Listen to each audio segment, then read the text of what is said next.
visão dessa aí, fico um pouco estarrecido. Mas, enfim, somos todos portadores desse conhecimento tácito e da experiência que a gente vai poder transmitir.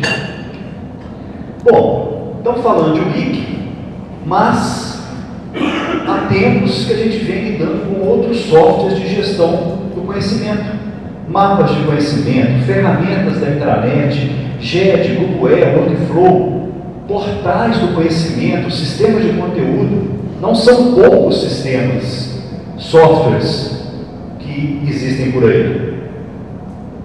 Mas a nossa paixão é o Wiki. E na web, os dados estão em bancos de dados de governos, de saúde, conhecimento em geral, sociedade da informação, informações de voos, médicos, hotéis. Tem esses dados todos, estruturados, mais ou menos.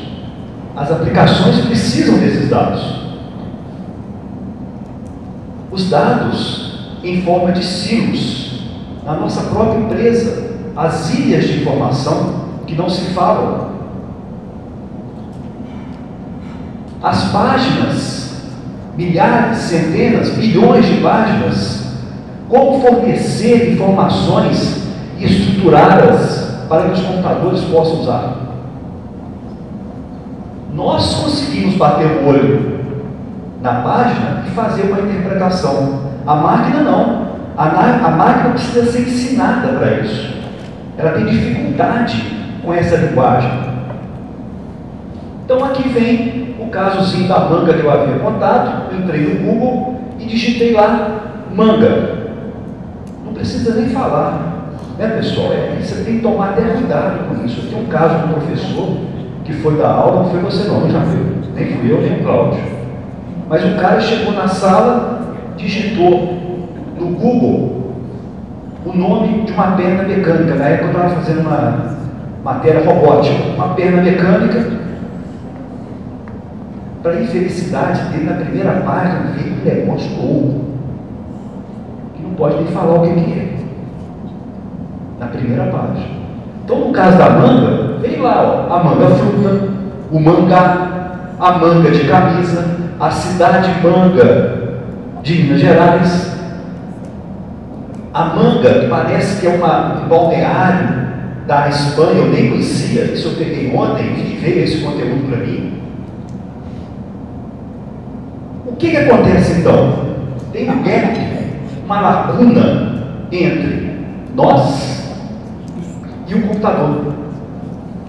Como fazer para poder diminuir esse gap, essa lacuna? Mitigar essa lacuna? A resposta, pessoal, então, é a web semântica. A web semântica é uma interseção de áreas antigas, como a linguística, banco de dados, e novas áreas, como representação do conhecimento, computação orientada para serviços, sistemas baseados em conhecimento. O Cláudio comentou em sopinhas de letra. Não vamos entrar em sopas de letra aqui, que vai ser uma confusão. Mas essa aqui é a sopa de letras da web semântica. O que precisa ficar um pouquinho é que a web semântica precisa de ontologia. E ontologia não é aquela ontologia da filosofia que é o estudo do ser, mas é aqui uma representação conceitual de um domínio. Então, havendo ontologia, haverá um consenso. Pode ser ontologia de qualquer domínio. Médica, a informática médica está aí, querendo o prontuário eletrônico que vai ter uma ontologia do paciente. A web semântica, então, precisa dessa ontologia. Rapidamente, em 2 minutos, explicando o que é isso, eu tenho o mesmo livro em inglês e em francês. Em inglês é o original, em francês é uma tradução.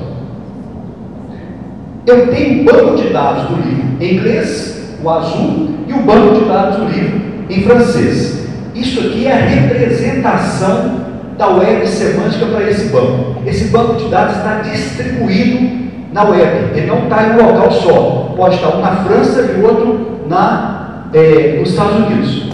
Só que o livro tem uma coisa em comum. O que é? O ISBN dele é uma coisa mundial. Então a web semântica vai fundir os dados já está fundindo através de algumas coisas em comuns. Por exemplo, no caso do livro, o ISBN, que ficou só.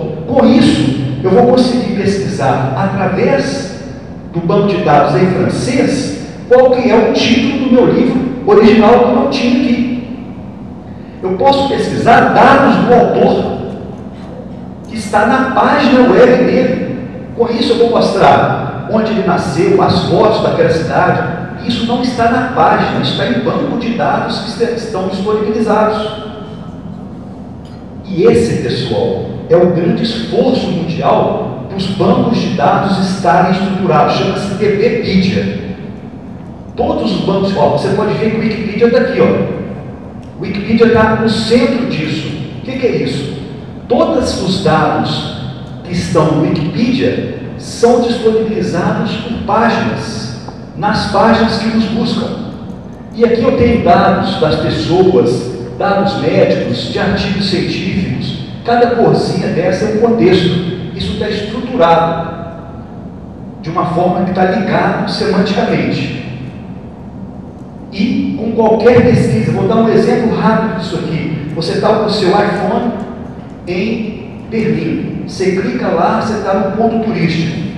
Automaticamente esse iPhone seu te manda coordenadas suas, você não precisa digitar nada, ele sabe que você está lá.